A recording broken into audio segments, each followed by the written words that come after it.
In today's video, I'm going to show you how to add a flare on Reddit.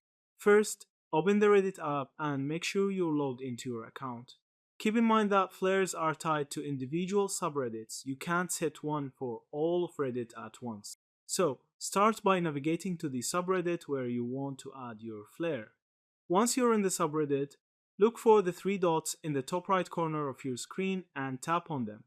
A menu will appear and you'll need to select Change User Flare or a similar option. The wording may vary slightly depending on the subreddit, but it will always include the word Flair. Next, you'll see a list of available flares for that subreddit.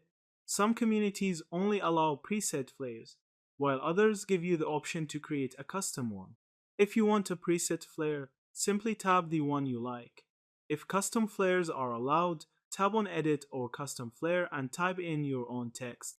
After you've chosen or written your flare, confirm your choice by tapping Apply, Save, or Done. The button name might differ, but it works the same way. And that's it. Your flare will now appear next to your username in that subreddit, and you can change it anytime by following these same steps. Thank you for watching this video.